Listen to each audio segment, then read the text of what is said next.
Welcome to this episode of the Simply Retirement Podcast, where we want to educate and empower women to live your retirement on your terms. I'm your host, Eric Blake. On today's episode, I'm going to share 3 little-known Social Security strategies that could significantly impact your retirement planning. Before we get to our topic today, let me welcome Wendy McConnell. Wendy, how are you? Oh, I'm good. Thank you for having me. Excellent. How's everything going with you? And is the weather good where you're at, or is it you still having challenges? It's getting there. A little sun, a little warmer. Loving it. Awesome. Well, really quickly before we get to our topic, just a quick update on the International Women's Day event that we just held. By the time this episode comes out, we're going to be about a month past it, but I feel like it's definitely worth sharing. It was an amazing event.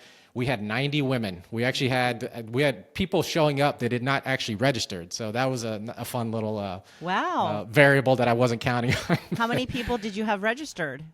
We had 90, but then, as will always happen, the day of, you'll have a couple people that can't make it. They're not feeling well. But we had people showing up that actually could fill their spots. So they had to, whatever the other person chose to eat, that's what they had to eat. There you go. But it was really close. So we ended up raising, I feel like this story is definitely worth sharing. So we donated $1,000 to Ladder House Decor, which is was our guest speaker, was Shalonda Wagner, who has on the podcast on episode 39. What is really cool, as soon as I made that announcement, I wasn't ready for her reaction. Number one, she just was extremely emotional, grateful. It was really cool. But as soon as I made that announcement, another member, they're not a client, they just have been to the last couple of events, they came up and said, hey, we're matching that. We're going to match your $1,000. Wow. So by the time it was all said and done, $2,600, and that was just the day of, so I don't know what's happened since, but $2,600 was raised for Ladder House Decor as part of our event. So I was really excited. She did a great job. It was a great event. That's amazing news. But yeah, it was really fun. So on to our topic for today. So one of the things I wanted to talk about really quickly before we get into these strategies, the reason I stress the importance of, the last couple of years before retirement and even those first couple of years in retirement, the reason those are so critical is because a lot of decisions that you're having to make, they could impact you the rest of your life. You don't get a lot of do-overs when it comes to retirement planning. When you're making decisions about Social Security and some of these other things that go into this, and really, that's typically the case with Social Security. You kind of make a decision, and that's your decision. It's one and done. But there are 3 little-known strategies that I want to talk about today that may be able to significantly impact your retirement income plan. And these are strategies actually that many financial advisors aren't aware of. And that's why I think it's so important to work with a financial advisor that specializes in this phase of life. So basically what I'm going to do is I'm going to explain the strategy, share the requirements to utilize the strategy, and then even share a few examples of where these strategies might fit. And then Wendy, if you have questions, clarifications, throw them in there. I'm happy to go deeper if we need to, but I think these are going to be really valuable as we get through them. All right, let's go. All right, strategy 1. So strategy 1 is actually withdrawing your Social Security application. So when you think about withdrawing your application, what this basically says is if you filed for Social Security, and then all of a sudden, for whatever reason, you realize it wasn't the best decision. A lot of people that will file for Social Security, say at 62, it's in response to losing a job. And they say, well, I got to have income. I'm eligible for Social Security. Let me start my Social Security benefits. But 3 months later, 6 months later, all of a sudden you found another job. And now you've got the income, and you maybe don't need the Social Security benefits. Right. You can actually request to withdraw your application. So the way this works is you have 12 months. So from when you file, you've got 12 months to withdraw your application. The big key that you got to be aware of is you got to repay all those benefits. Oh, no. Yes. So you got to pay them all back, but it's like starting from scratch. So that's really the key. So if you, again, using that age 62 time frame, you say, okay, if I applied at 62 and all of a sudden, again, 62 in 6 months, I realize, hey, I just got a decent paying job or a good paying job. I don't need the Social Security benefits. I don't want to have to worry about the earnings test. I'm just going to withdraw my application. I'll pay all those benefits back and start from scratch. But what happens is those benefits continue to grow again as well. So that's the key. What happens if you paid taxes on those benefits? That's the tricky part. So you got to pay all the benefits back. So that's where you got to be prepared that if this strategy is going to make sense, you got to be willing to pay every dollar back that you receive, every dollar in benefits back. So it's not a situation where you can say, well, I paid 22% tax on my Social Security benefits, or 7 or 10 or 12 or whatever these crazy percentages they give you to pay taxes on, you got to pay every dollar back in order to fully start from scratch. But once it's approved, the other thing you got to be aware of is that, again, your benefits will grow just like they would have otherwise. Again, it's just like starting from scratch, but you also got to worry about or be aware of if someone else is claiming benefits based on you having filed. So we're talking primarily spousal benefits. Those are going to stop as well. Okay. So you got to be aware of that. So again, a really good strategy in the right circumstances. One of the things I'll give a couple of examples of where this might come into play. I talked about one where you lost your job or you lost a source of income, and this is a way to get additional income. And all of a sudden, again, you get a new job and you're going to be okay cash flow wise. One was also, we had a situation where we had a prospective client going through our Simply Retirement Roadmap process. Went through a really, really tough divorce, very emotional. She really hadn't been in a position of being able to work in the past, so she didn't really have any earnings history or work history. So she, okay, well, I'm retired. I want to move forward. Got my own life now. I do want to work. I actually want to work.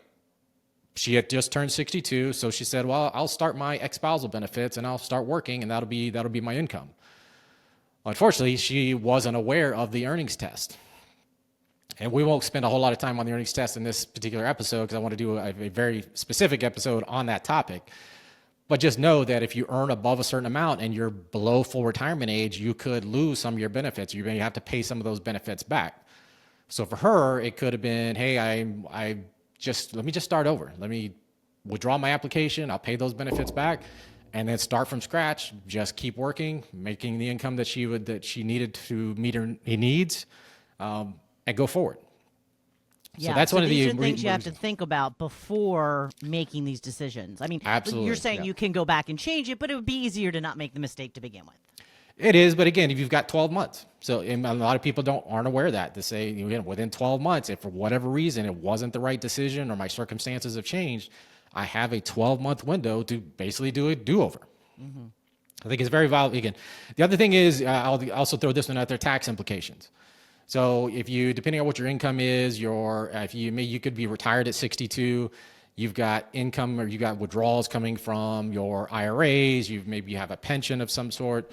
So you've got enough income to cover your needs, and you turn on your Social Security, and all of a sudden you're paying taxes at a higher rate because you turn your Social Security on. That might also be an example of, hey, let me again back that out, get my do-over, repay those benefits, and then allow my Social Security to continue to grow to a future time, and move forward from there. Again, that's one of the biggest key, I think, is just knowing that, number one, it's available, that you can repay the benefits within those first 12 months, and that your benefit continues to grow if you do actually withdraw your application. Okay, that sounds good. So again, pretty one-time opportunity. You just get to do it once, but again, it can be pretty powerful in the right circumstances. One chance for an oops. One chance for an ups. The next strategy is actually what is called suspending benefits. And this is going to be a little bit different. And so when we look at this, the first requirement is you have to be full retirement age. So once you reach full retirement age, and again, keeping in mind, full retirement age is going to be somewhere between 66 and 67. If you were born in 1960 or later, your full retirement age is going to be 67. But once you've achieved that age, you can actually request to suspend your benefits, stop them in their tracks, stop them right there. You no longer receive benefits. You don't have to pay them back. They just basically stop, but they also then continue to grow. So let's use, again, some of the examples that we've shared a little bit earlier where, let's say I stop my benefits at 67, I suspend them at 67, they will continue to grow until age 70. So age 70 is always the maximum Social Security benefit. It never goes higher than your age 70 benefit, whatever that might be. But suspend at age 67, start again at age 70, that's a 24% increase. That's 8% per year, 24% total. Suspending benefits, again, just basically stopping them once you've actually achieved full retirement age. That's really the key. Now, again, keeping in mind that if there's anybody receiving benefits based on your record, if you suspend benefits, those benefits are also going to get suspended. So if your spouse is getting spousal benefits, they can no longer get those benefits if you suspend your benefits.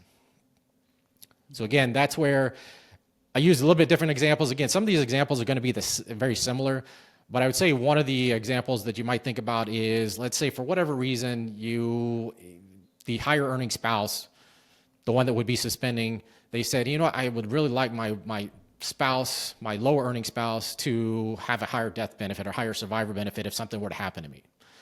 That might be an example of where that might come into play, where you say, okay, at full retirement age, I started early. I started at 62 or 63.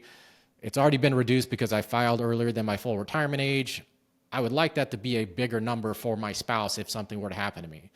So you have to wait till full retirement age, just like I said at the beginning. You wait till full retirement age, you request your benefits to be suspended, so they stop right there. But then they continue your increase, so that survivor benefit, your benefit will increase at 8% per year, which is also, if you're the higher earning spouse, would be the resulting survivor benefit if something happens to you. So that's an example of where that can really come into play and be pretty valuable, especially if you made the decision to start really early. If you started at, say, 62 or 63, you're getting reduced benefit, but you would like to have a bigger survivor benefit down the road. So you don't have to pay anything back, or say I start at 62, I go to 65, and then I'm like, wait a minute, I just got this really good paying job, and I'm going to, now I want to go to 70. We don't have to pay anything back. We just have everything kind of frozen. At full retirement age. So if you're, depending on what your year of birth is, somewhere between 66 and 67, you can't suspend until you've reached whatever your particular full retirement age is. Okay, gotcha. Yep.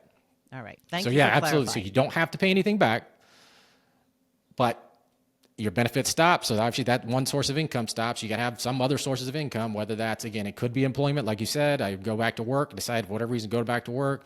Or maybe I get an inheritance. That's another example that will come up from time to time where I inherited a decent amount of money. I've got that coming in to fill that gap. And let me, again, suspend my Social Security benefits, grows my benefit, increases my potential survivor benefit for my spouse. So that's a really valuable tool in the right circumstances. And that's, again, another one a lot of people aren't aware of that can be very helpful as far as increasing both your income and your survivor income as needed. Mm-hmm. Okay. Next one. So this is one I've actually touched on when we did the episode not too long ago on the Social Security Fairness Act. And this is what is called the 6-month retroactive benefits. So again, full retirement age is the key. So you have to be full retirement age. So 66 to 67, depending on your year of birth. But you can actually say, okay, I'm going to use an example because I think it's a little bit easier to explain the strategy. But let's say I wanted to wait until age 70. I want to reach age 70 to maximize my benefit, right? But maybe I turned 70 late in the year. I want to retire and start Social Security all at the same time. But maybe my age 70, my 70th birthday is in December. Well, if I've got a full year of salary and I start Social Security benefits, now I might be pushed into a higher tax bracket. So if I said, okay, I turned 70 in December, but I'm going to wait to actually file into the following tax year. So let's say you turn 70 in December of 2025. You wait until maybe May of 2026 and say, okay, I'm going to file, but I'm going to request retroactive benefits up to 6 months. So again, you get a lump sum. In this case, you actually get that 6 months paid as a lump sum. Okay. Now, again, like one of the things to keep in mind is that use a little bit different example. Let's say you're going to retire at 68 and you want to get 6 month retroactive payments back to when you're 67 and a half. The thing to keep in mind is, you waited till 68 to file, but if you request that 6 month retroactive payment, your benefit, your ongoing monthly benefit will get reduced, right? So we talk about these delayed retirement credits where every year you wait, you get an extra 8%. But if you said, well, if I'm requesting 6 months back pay, it's going to also reduce your ongoing monthly income by that same 6 month window of time. So that's, again, one of those that can be, let's say you're in a cash flow pinch or something just unexpected happens. You say, hey, well, I haven't filed for Social Security yet. I could file for Social Security and request a lump sum of the previous 6 months. That can get you out of some pretty sticky situations depending on obviously what your benefit is. So if you said, my benefit is $2,000 and I request 6 months, that's $12,000 that you potentially could receive to get you out of whatever that issue is. Okay. Also, again, always tax planning is also an aspect of this where, like I said earlier, where you say, well, I would rather not push myself into a higher tax bracket, so I'll wait, file for an application, and then request that 6-month retroactive payment. Again, a really good strategy in the right circumstances. Those taxes, they really make us question everything, right? Well, I think, again, that's where tax planning is so critical and where that always fits. Again, I always talk about retirement income as a puzzle. So you've got all these different puzzle pieces. Because actually, if you're thinking about some of these strategies, number one, you most likely have some other source of income, or you're in a difficult situation where you need cash flow. So you have to put all these pieces together and understand what the tax implications are. Understanding that with Social Security, for example, if that's your only source of income, and you have to start at maybe some reason you have to start at 62, whatever it might be. It might be a health issue. Again, it might be a job loss. If that's your only source of income, then you probably don't have to really worry about the taxes so much, because you're not going to pay a whole lot. If that's your only source of income, you're probably going to pay zero. But if you have some other income sources, again, a pension, or you have IRA distributions, or if you are working, if you're over full retirement age and you decide to continue working and get your Social Security benefits, you definitely got to understand what the tax implications are and plan for that. And that's actually, as I guess, if we're a precursor to the next episode, we're going to talk about how you actually pay taxes in retirement. So I get a foreshadowing here. Yeah, it's always taxes. What's that always say? Taxes. Always Only taxes. two things you have to do is pay taxes and die. Something like that. But I always say we want to reduce your lifetime tax liability. We'll pay our fair share. We just don't want to give Uncle Sam a tip. Right. Exactly. So those are the 3 key strategies that, again, a lot of people aren't aware of. So just a quick recap on these. Number 1 is withdrawing your application. If you file too early, you want to do over, you've got 12 months to withdraw and repay the benefits that you received up to that point. Number 2 is suspending benefits. Once you've reached your full retirement age and you decide that you don't need the income yet, or maybe you'd like to increase your benefit for the surviving spouse, you can suspend the benefits, and they will continue to grow. That's a big key here, is they will continue to grow if you were to do that. Third strategy was the 6-month retroactive benefits. If you delay filing, but later change your mind, you can file and claim up to 6 months of past benefits. And I don't think, actually, I want to come back to something I kind of glossed over when I was talking about the Social Security Fairness Act. One of the things we talked about is for individuals that may be subject to the government pension offset, GPO, is where you may never have filed for benefits in the past. You never filed for survivor benefits. You never filed for spousal benefits because you had a pension. You were a teacher, you were a police officer, and you got a pension for non-Social Security covered work. Well, if you never filed, then you're not getting some of these retroactive benefits that are part of the Social Security Fairness Act, where they're going to be back paying to January 2024. But if you never filed, you're not getting that. Well, if you meet the guidelines for the 6-month retroactive benefits, again, over full retirement age, you might actually be able to get an additional lump sum using that particular strategy if you're subject to government pension offset. So that's something to be aware of as well. I want to make sure I got that in there. I mentioned it briefly, but I didn't actually go through the details of that. So if you never file for benefits because you were subject to GPO, and now you're going to file and you're over full retirement age, look at utilizing that 6-month retroactive benefit payment. Okay. And again, understanding these options can really help you make smarter Social Security decisions that fit into your personal retirement income plan. Wendy, any other thoughts or questions, clarifications that you think that I missed? No, I think that you pretty much summed it all up for me, Eric. Thank you. Fun stuff. I can tell how much you like this stuff. It's my favorite. I just love it. Well, excellent. Well, if you found this episode helpful, please be sure to subscribe and share it with someone who might benefit. If you have any Social Security questions or topics you'd like us to cover, you can visit www.thesimply.retirementpodcast.com. You can find the Ask Eric link. Feel free to plug in a question or topic suggestions. Until next time, please remember that retirement is not the end of the road. It is the start of a new journey. That's it for today's episode of the Simply Retirement Podcast. We hope you found our insights and advice helpful in planning for a fulfilling retirement. Don't forget to take action on what you've learned today. Visit our website at blakewealthmanagement.com to learn more about our firm and review our Simply Retirement Roadmap process to get you on the right path to the retirement you deserve. And don't forget to click the follow button to be notified when new episodes become available. Thank you for joining us on this journey, and we look forward to helping you achieve your retirement goals. Remember, Retirement is not the end of the road, it is the start of a new journey. So embrace it and make the most of it. Until next time, take care. Content here is for illustrative purposes and general information only. It is not legal, tax, or individualized financial advice, nor is it a recommendation to buy, sell, or hold any specific security, or engage in any specific trading strategy. Results will vary. Past performance is no indication of future results or success. Market conditions change continuously. This commentary reflects the personal opinions, viewpoints, and analyses of Blake Wealth Management. It does not necessarily represent those of RFG Advisory, their clients, or their employees. This commentary should not be regarded as a description of advisory services provided by Blake Wealth Management or RFG Advisory, or performance returns of any client. The views reflected in the commentary are subject to change at any time without notice. Advisory services offered by investment advisory representatives of RFG Advisory, a registered investment advisor, Blake Wealth Management, and RFG Advisory are unaffiliated entities. Advisory services are only offered to clients or prospective clients where RFG Advisory and its representatives are properly licensed or exempt from licensure. No advisory services may be rendered by RFG Advisory unless a client agreement is in place.